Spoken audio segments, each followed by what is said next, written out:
thought I clicked the button there. Okay, so we're going to be talking about network security today. This is tying in with chapter 9, and there's actually a new program that I was going to show you, which is kind of cool, which is dealing with networking stuff. Just as either a show of hands or just unmute and just say, yeah, whatever. How many of you have iPhones or how many of you have iPhones? Because Android's got something else that doesn't. Okay, so a few of you have iPhones. How many of you have used the AirDrop feature to send like pictures or something to a friend? I don't know if those thumbs are still up from the other one. Okay, so you might have noticed AirDrop works really quickly. It can have some issues. So I was looking up stuff about AirDrop and discovered there's actually a really good thread on Reddit about different programs or free websites that people use that are, that maybe other people hadn't heard of. And Ninite was mentioned, which I was like, okay, cool. Yeah, I've used that one. I know that one's a good one. So if you're on the Discord server, I posted it to Discord. There was this whole thread about, what favorite websites do you use that are underrated that other people don't use? And there was one that that uses this cool file sharing technology, and it's similar to AirDrop is how they were describing it. And it also incorporates encryption, which is pretty cool. Okay, so we're going to talk about security today. And like I said, there is a class on security specifically. So whether it's called cybersecurity or network security, cybersecurity is kind of the new catchphrase, I guess you'd say. But basically, security is one of those issues that they really want people to be thinking about if they are in networking. They don't have to be the security person. It's one of those things that kind of should be at the back of everyone's mind, is the idea of network security and the way the network is set up and how the users are accessing the network. Now, security is taking on a different role a little bit with people working from home. So they have to worry about encryption and using VPNs. They also need to worry about if the person is transferring files back and forth through the VPN, potentially to the network that's on the other side of the firewall. Because remember, the VPN goes essentially wherever the endpoint is. The endpoint could be another computer, or the endpoint could be a router or a VPN, gateway, which allows access to the LAN behind it. So they do have to worry about different security things than maybe in a more traditional network environment. And there is Active Directory involved as well. So in terms of, our classes where we're kind of going from here is the other classes as we progress more with server deal with security in how do you control the way users connect to the server, and whether that's through a VPN or whether they're using remote desktop. So we've mentioned remote desktop in some of these, where you have this virtual environment that people are connecting to. And in that case, you can lock that down. So they can use whatever they want to connect to the network. And then their experience is running on the server. So their copy of Windows and their experience and their programs that they're using are all on the server. So how many of you have used your virtual desktops that the college offers, your VDI stuff through the college? It's hard to see anybody's. I don't see too many people giving me the affirmative here. It's hard to see all of you at once, and I see one person clapping. So, so the college does offer a remote desktop environment, and it's kind of cool. For our classes, you wouldn't use it as much, but for other classes, they do have you using it. And then whichever programs the students need are on the server at the college. Now, the advantage to that is they don't have to worry about students not having a copy of, Microsoft Office or AutoCAD or whatever it happens to be, because they can access their virtual desktop. Now, the downside is that it does require, a fairly fast internet connection to have this virtualization running. And since it's running on the server, you have to say if something's complicated like AutoCAD might be problematic because it requires a fairly fast video card, right? Okay, so moving on into some of the stuff in chapter 9, I was going to take a look and see where you guys were at with your. So the other assignment that we had was the sharing of files between the host and the virtual operating system. And I think most people got that done. That's due, actually, technically it's due tonight. I put November 30th, and I forget, it always puts, the date as, through November 30th, which technically ends at midnight. So it's kind of like your Cyber Monday deals. Maybe they expire at midnight tonight. So if you haven't gotten that done, put up some kind of, screenshots, or if maybe you had some issues with it, still post some screenshots and explain what the process was and how far you got with it. And if you're trying to troubleshoot it, you can try pinging between the host and the client, or they're peer-to-peer, so they're technically not host and client, but between the virtual system and the hosting operating system that's doing that. So get something turned in for that.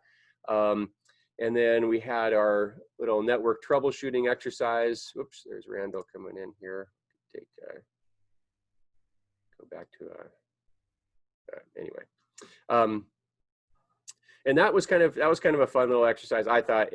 But you guys worked in, kind of in your breakout rooms, and we can do that for our this file sharing program that I've got too. But that was also kind of this one where I wanted to, if you've been attending class and you're coming into the Zoom sessions and you're participating in something, I wanted to give you credits for doing that versus if people aren't obviously, participating in the actual class discussions. Okay, so Randall's here. Looks like he just logged in. We'll get him credit for being here. All right. So the security stuff that I've got a quick little video that's actually pretty cool. The security class watched it a while back, and they were pretty impressed. So one of the things that we talk about in the security class is the fact that most of your network issues, most of the things that happen. I attended this conference a while back at Microsoft, and they had Microsoft's what they call Red Team kind of talking. They had a couple people up there, but one of them was the guy that was in charge of their Red Team. And what a Red Team is basically a company that's big enough, like Microsoft, can hire their own security analysis group, right? So some companies would hire periodically a security audit to be performed, and they might have people that have some decent hacking skills that are now reformed hackers.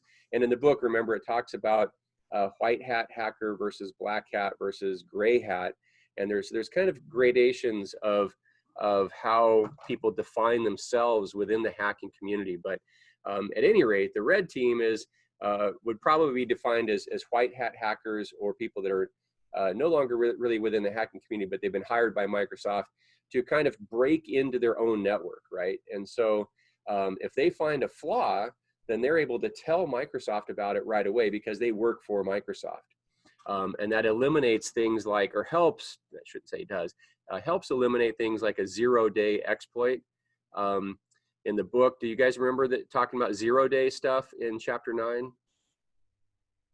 So the idea is that if there's a flaw in a piece of software or a flaw in a network, if there's some hole in the security that could be exploited, a 0-day exploit means that the company has no clue that it exists, and it's immediately launched out onto the internet. So basically they have 0 days to prepare or to start working on it. So a 0-day exploit is one that is a brand new flaw or hole in security somehow, and then it becomes exploited. Now, sometimes people that find stuff like that will let the company know, in which case it doesn't become a 0-day exploit. They get some warning about it, and they try to figure out how to fix it before this flaw becomes more widely known. So a 0-day exploit is basically, if you think about it, like I have zero time to prepare for it. But where I was going with that story was the Red Team guy was like, most of the problems on a network, if you're in kind of a more traditional network, are coming from inside the network, from your own employees. And this could even be the case if you're working from home, and you're trying to connect to the network that way. There could be people causing problems either intentionally, and you think about like the classic, disgruntled employee, the person that doesn't like working there, or maybe they have some axe to grind, right? And then they decide they're going to cause problems on the network.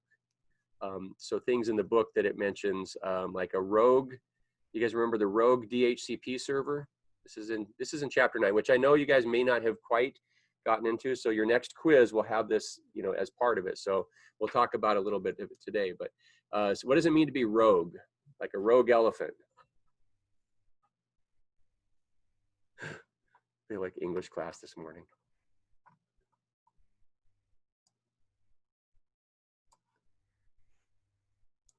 Okay, so if it's a rogue elephant, is that a good thing? No. No, I mean, the idea is that if something's gone rogue, it's like off on its own and it might be causing problems or, you know, hurting people if it was an elephant, I guess. But so like a rogue DHCP server is, it's not part of the network that the IT people are normally setting up, right? So somebody else has set up a DHCP server, and you guys have played with DHCP or know a little bit about it. So it stands for dynamic Host configuration protocol. All right, at least somebody's playing along with me. And you can hear me today, or I can hear you, unlike the other day where I was asking the question and then it was like, what? They're not even answering that question? And I was like, that's it, I'm out of here, I'm going home. Okay, so a DHCP server, to move on, is that if it's a rogue DHCP server, somebody set one up and maybe they're not doing it to harm anything. They're maybe wanting to play around with it to expand their own knowledge, right? So maybe if you've got some like junior IT people even, and they want to learn how to set up DHCP, they start clicking away at it. And a lot of these programs are, you know, there's a little wizard that pops up and it walks you through it.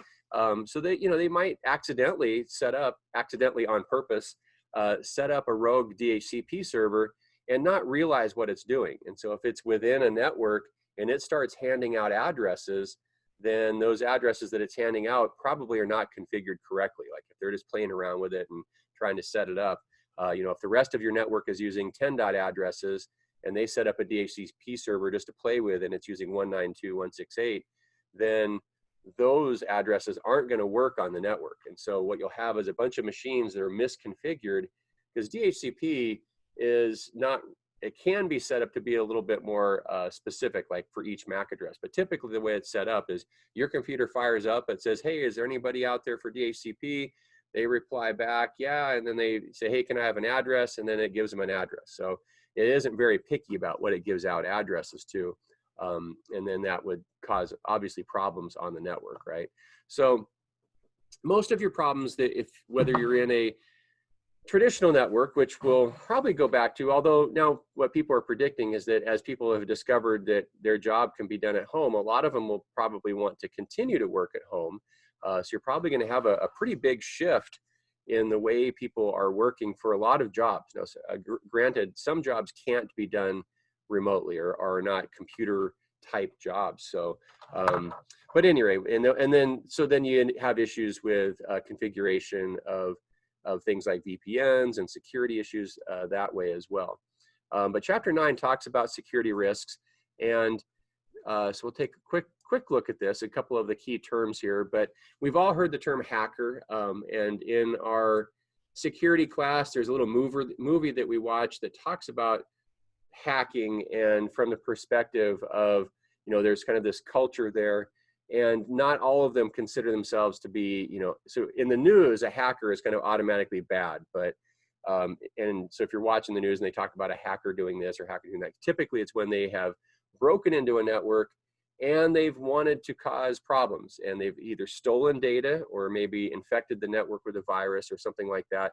But within the hacking community, I mentioned like white hat hackers, if they found a problem, they would try to let the company know that there's this problem.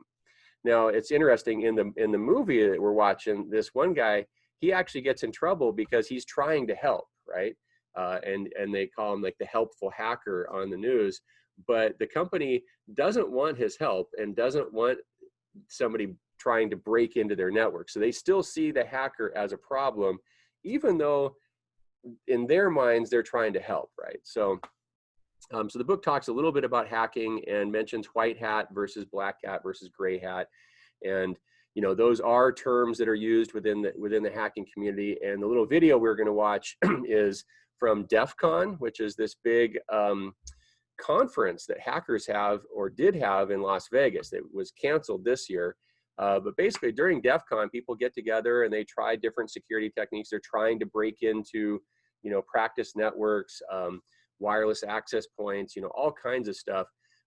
So it's kind of interesting, when you see that little video, that there's actually a giant conference of just hackers that are getting together. And then and that's also where, like our people will try to recruit hackers to be on maybe something that's more like a security team, or maybe the NSA or the CIA even is maybe trying to hire them to work for them. There's been a ton of stuff in the news lately too, with all sorts of stuff going on. So our security class, one of the things they're supposed to do is find a weekly article of something related to security or hacking or viruses or whatever, and it's no problem at all finding new ones. Okay, so I'm going to share my screen just briefly here.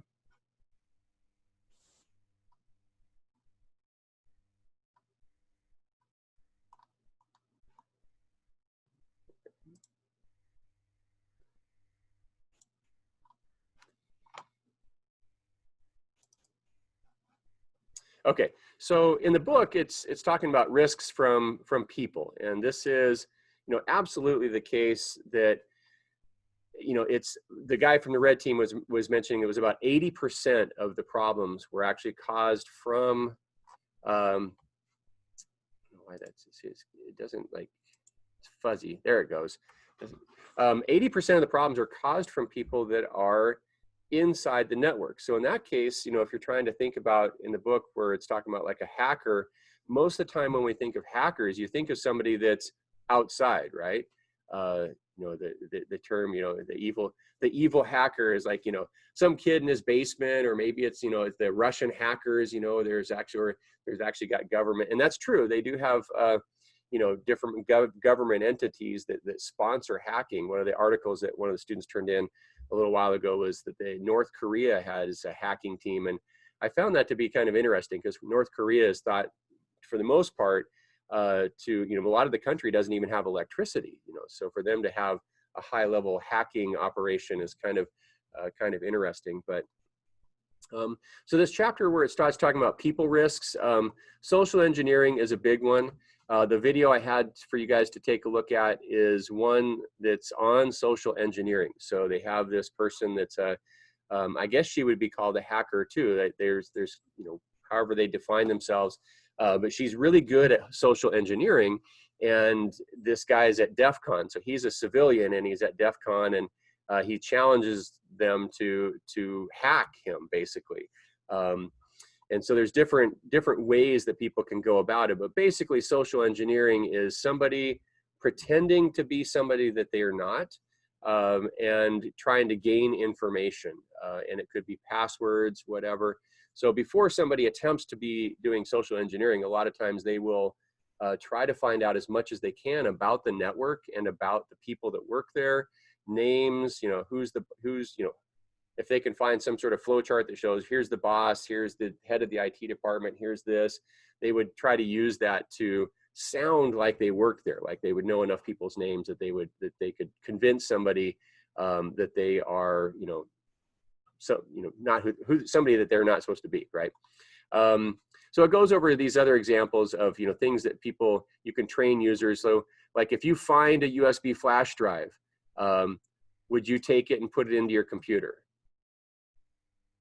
Now, a lot of you might, if it was, if you found it on campus, for instance, if you're here at college and you see a 32 gig flash drive and you're like, hey, there's a free flash drive. Or maybe you're a good Samaritan. I had a student in class last year that found a flash drive, or actually his wife found it and gave it to him. And so he decided to see what was on it, right? And so if you try to see what's on it, if you found it on campus, some of you might plug it in to see, maybe there's some papers on there, like somebody's homework, and you look to see if they have a name on it, a name on the homework, and you might try to get it back to them if you were a good Samaritan. And now if it's a 2 gig flash drive, you're like, yeah, they can have that back. If it's a 64 gig flash drive, you might be like, ooh, free flash drive, I'll keep that. No, you can't do that.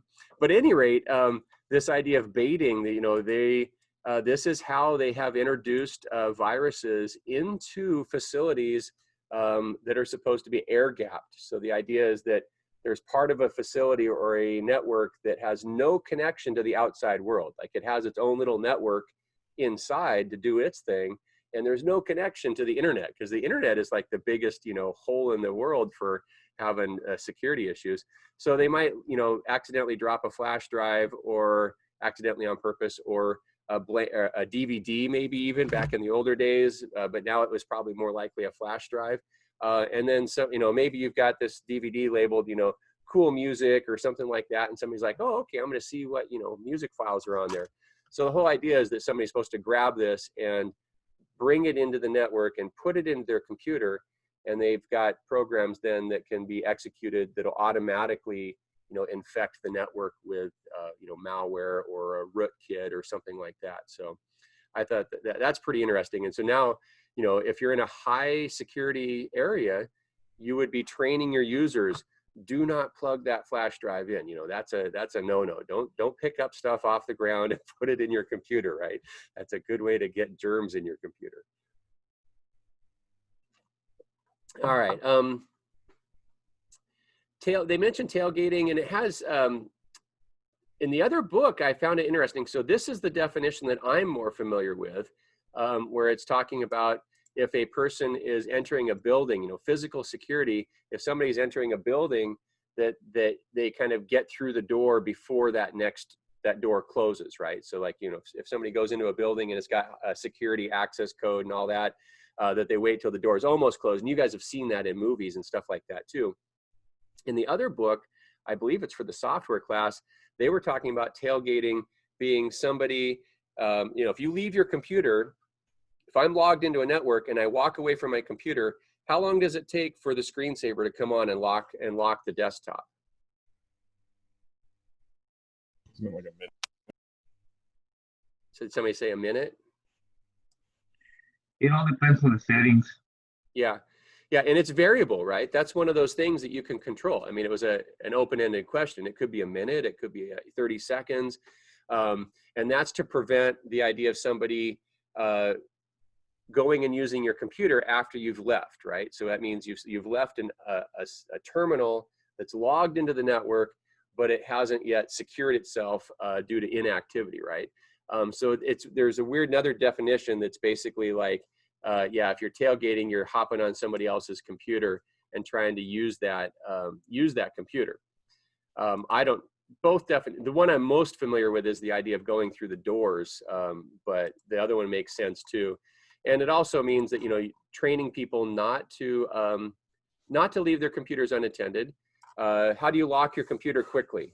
If you're walking away, how do you lock it quickly? Control-Alt-Delete.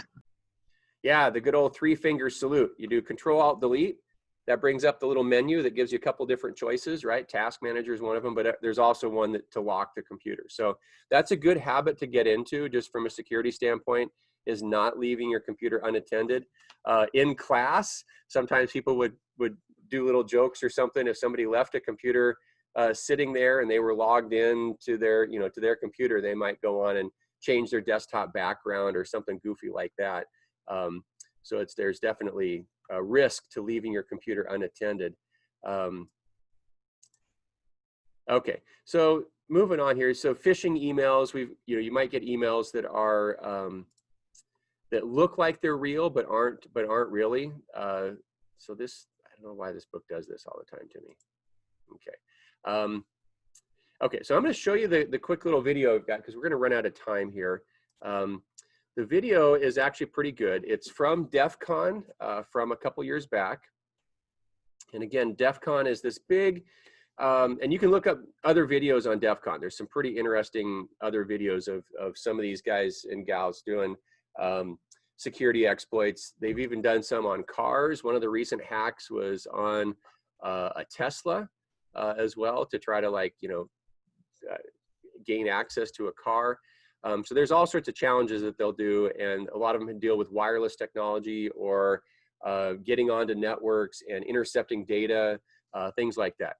So I'm going to try to see how this works. So I'm going to share the screen again, and I will say share computer sound. We'll see how this works. Okay.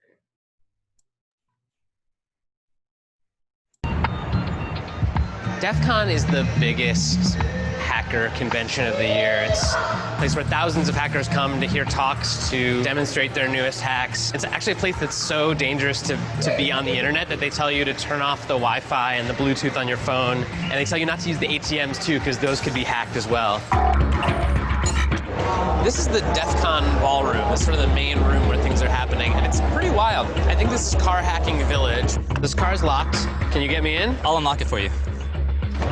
Should be good. Hacking is no longer like this fringe activity, and if you are at DEF CON, there's a good chance that you're here because you want to learn what could happen to you or your company. Anyone here first time in the CTS? Holy crap. I invited Chris to hack me with his team, but they're going to hack me using social engineering, which is essentially hacking without any code. They just use a phone and an internet connection. We help people with human security issues by testing vulnerabilities for like a network test, but it's for the people network. We test those vulnerabilities, see where the holes are, and then help people learn so they can patch them. Can we try some of this? Can we try some, yeah, see if it works? Yeah, we probably could have our start. Okay, so sorry, I lost the whole screen. So are you guys seeing that and hearing that? Yep. Okay, good, because I lost all of you guys when I did that full screen view, so I wanted to make sure that this was working, because I wasn't seeing anything in the chat like, hey Dave, we can't hear anything or whatever. All right, cool, I'll keep going here.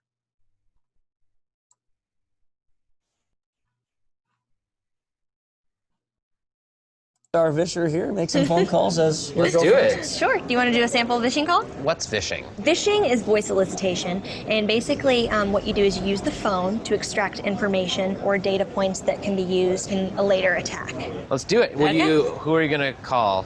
Maybe I'll call your cell phone provider Okay. and see if I can get them to give me your email address. I bet they're good. I bet they have my back. But yeah, go for it. I'm going to spoof from your number, so it's going to look like it's calling from you. Okay. Hi, I'm so sorry. Can you hear me okay? My baby, I'm sorry. my husband's like, we're about to apply for a loan and we just had a baby and he's like, get this done by today. So I'm so sorry. I can't call you back. I'm trying to log into our account for uses information and I can't remember what email address we used to log the account. The baby's crying and can you help me? Awesome. In just 30 seconds, gmail.com? Jessica gets my personal email address. Now, if I needed to add our older daughter on our account so she could call in and make changes, how would I need to go about doing that? You would have to send me a secure PIN through a text message? Yeah, well, the thing is, I don't think I'll be able to receive a text message if I'm on the phone. Shh. Oh, I'm not on there either?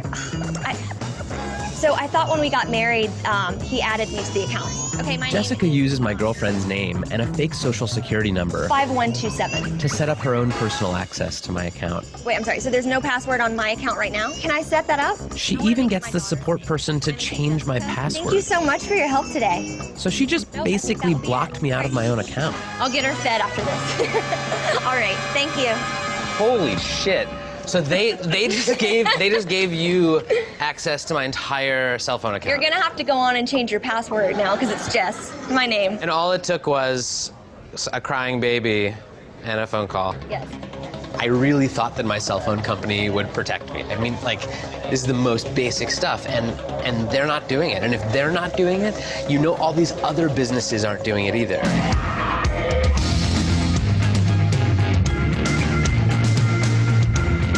Anyone with a phone and an internet connection can do social engineering.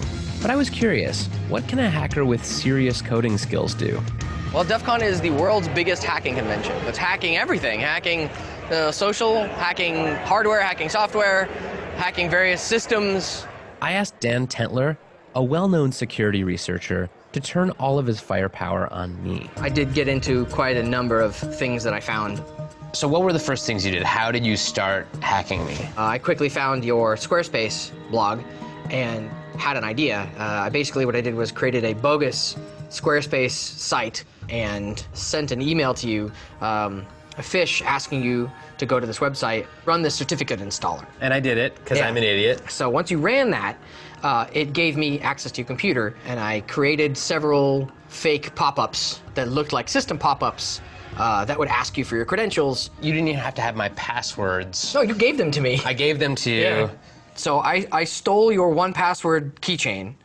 And 1Password is where I store all my other passwords. So effectively And by... your social security number and your Amex stuff and all your stock trading and bank information. I can send email to everyone in this room as you. I am you right now if I wanted to be. If my evilness is working correctly, it should actually be taking pictures of your desktop and pictures through your webcam every 2 minutes. And I have been watching you for about 2 days now. In coffee shops, at your mom's house, on a plane. Here's you editing stuff. There's you like. Oh my God, so this is literally every 2 minutes. through my webcam. Yeah, through this guy. How badly could you have messed up my life? I could have made you homeless. I could have made you homeless and penniless. How? Like, How would you make me homeless? Like I have control of your digital life in its entirety. I have all your credentials. I have all your access to all your financial information, all your work information, all your personal information. I can pay people with your bank account or your Amex account. I am you.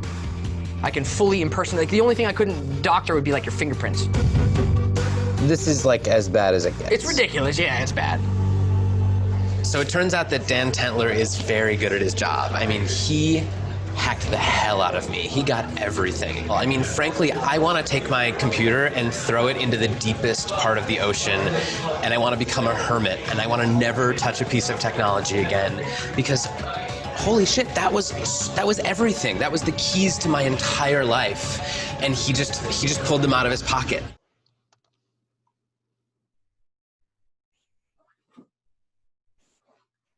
Okay, so back to, oh, maybe not.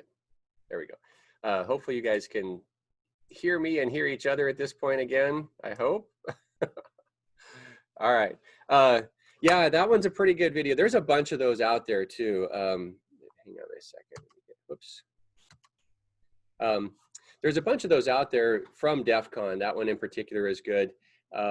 So what did you notice about the woman that was doing the hacking challenge on his cell phone stuff? She was awesome at it.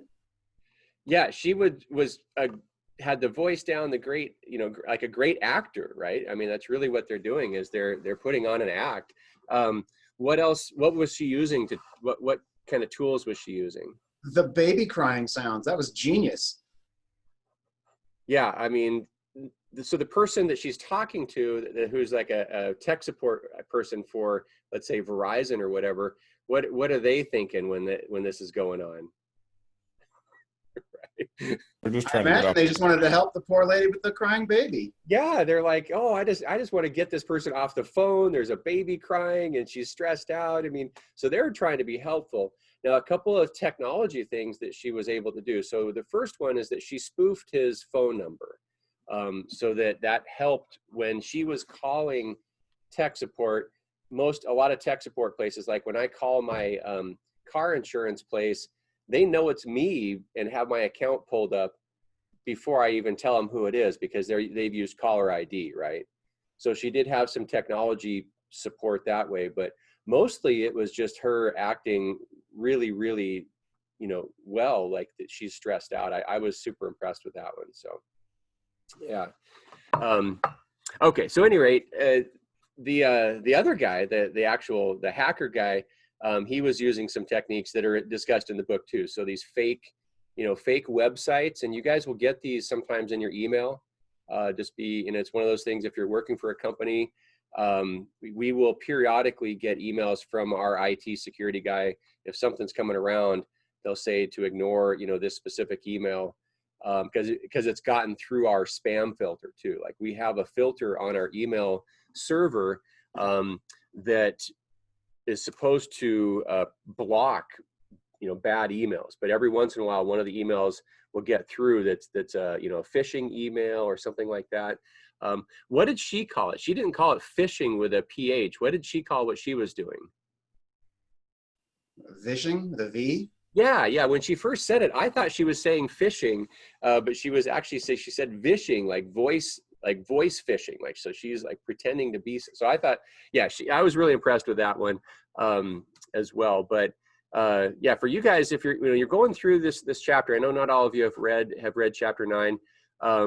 Again, like I said, there's a whole class that we do on security stuff, and normally the classes, I mean, it's still a good class, but normally it's more fun when we're together, obviously, because when we're in class, we can practice some of these things. So like in chapter 9, where it talks about a denial of service attack, or DDoS, distributed denial of service attack, that's something that we can play around with in class and not affect anybody else. And so also in the book, and this is something I stress for my students in the security class too, is if you're playing around with, you know, Metasploit or Nessus or one of these programs that they talk about in chapter 9, if you're playing around in your own network, or maybe you're using the computer that's in Hyper-V as your guinea pig, that's cool. That's totally cool. But where it changes is when you try to start playing around with this stuff on other people's networks. Then it becomes, you're then considered a black hat hacker, and people don't like that, and you can actually get in big trouble for trying to, you know, run exploits on another network and stuff like that. But a lot of these little tools that we use in the security class are also tools that we use in the networking class for our own purposes. So it's like if you're trying to figure out which ports are open and it's your own network, you're trying to do that so you can secure your network, right? So if you have too many ports open, those are all like holes in your network. So if you're using a port scanner on your own network, totally cool. You'll learn something about your network. You'll learn about what ports are and what IP addresses are. So a lot of these things are really good to practice with, but you have to do it on your own, you know, attack your own stuff, scan your own network, scan the other computer to see what ports it has open, things like that. And that's why the, you know, the class is kind of fun, because we can do a DOS attack. So what we'll do is we'll all gang up on one student, you know, with their permission. We'll download this little program, and then we'll all try to ping their computer to death, or we can send it requests. So in the book, which is, I keep sharing this book, but so here in the book, it's talking about, you know, a simple DOS attack, and they're showing the words SYN, so synchronization. And what that means is that if you're trying to, I don't know why I keep losing all of the, I like lose all the rest of the video, but at any rate, if you're trying to do a DOS attack, your computer is set up to respond to a synchronization request. So if you have, you know, if you continuously send a synchronization request to another computer, it has to respond back with an acknowledgement, an ACK. So a lot of that, you'll see like a synchronization acknowledgement going back and forth. And if you do that from a whole bunch of other computers, you can tie up that computer's resources to the extent that they won't be able to function, right? So that's the whole idea with a DOS attack, is that you're trying to tie up resources and make it so that that computer doesn't work anymore. And we're able to do that a little bit in class. It's tougher in a home, or in either your home network or the classroom network, because we're running Ethernet, right? So if we're running Ethernet, that means they have gigabit bandwidth, and that's pretty good bandwidth between all the computers in the network. So if you're trying to tie up bandwidth, it's tough to do, is what I'm trying to say. Like a gigabit network. Now, in a DDoS attack, what they will have are little bot programs, and there was one that just was in the news a few days ago. But basically, if a hacker or a group of hackers can get people to unknowingly install little programs. So maybe they've clicked on a link, or maybe there's a pop-up and they're clicking on it to get rid of it. Somehow they're getting these little tiny programs on their computer. Those programs can then be activated and run as a bot, like a robot. And and if they can be coordinated, that's the DDoS idea, is that you have a whole bunch of these computers all at the same time attacking, you know, maybe it's DNS services, or maybe it's, you know, Amazon Web Services, or, you know, if they can attack. Now, most of these big companies, you know, they have a whole bunch of servers running, so it'd be tougher to take down that amount of bandwidth, but it has been known to happen, and especially websites that are a little bit smaller, they're more susceptible to this. So that basically you tie up all their resources so that they can't do their normal business. And so I forget which one it was went down. Yahoo went down a while back for like I don't know, a few hours or so. You know, you think about even something like Amazon. If somebody was able to crash it for a few hours, how much money do they lose on selling, you know, whatever it is they're selling right now on Cyber Monday sales, right? So for them, you know, even a few hours or a whole day would be catastrophic, right? Okay, so we're oh geez, we're almost out of time today. So I'll save the little program I was going to talk to you about, which is kind of cool anyway, for tomorrow. We're running out of time because it's a neat program, and it's using the same technology as AirDrop. So, and I was always kind of curious about AirDrop because, you know, my wife's, I'll take some pictures of the dog on my phone, right? And she's like, oh, send those to me. And so I'll just attach them as an attachment in Messenger, right? And then and send them to her. And you know, a lot of times it takes a while to send them that way. And then if I use AirDrop, they go through really, really quickly, right? So I was curious, what is the protocol that it's using? What is AirDrop using to send files, and why can it do it so quickly when, you know, if we're both sitting there at home, we're both on Wi-Fi. If I send it as an attachment through iMessage, it'll take it like, you know, quite a while to send it to her. So that's my little carrot there. So if you're curious about AirDrop, why it's so fast, this program that I was going to look at first thing tomorrow is very, very similar technology, but using for PCs instead of for phones. So, all right, we will meet back tomorrow. Be looking on Canvas. I did 2 classes over the break. I did 2 tests to alternate them a little bit. I know if you're not in those other classes, you're like, hey, I didn't get any homework. Well, you guys turned in your quiz. Make sure you get your that other thing turned in. Even if you weren't able to get it to work for some reason, turn in a screenshot of your error message, or if you're trying to ping the other computer to test it, turn off the firewalls too to test it, and then ping it and see if you can get it to work. Turn in something and you'll get credit for it regardless. Just get something turned in so you don't have a 0 in the grade book, because those really hurt people when you've got zeros there instead of something. You'll get full credit for it if you turn in anything. Well, almost anything, right? Okay, so I will see you guys tomorrow, hopefully, and be looking on Canvas for your next quiz, which will essentially be your final, and it'll be due next week. I think finals are Monday, Tuesday, Wednesday, or Tuesday, Wednesday, Thursday, something like that. So it'll be due during finals week, and that'll be your last assignment that you'll have to turn in for a grade. So, okay. Questions? Okay, I'm gonna go ahead and stop the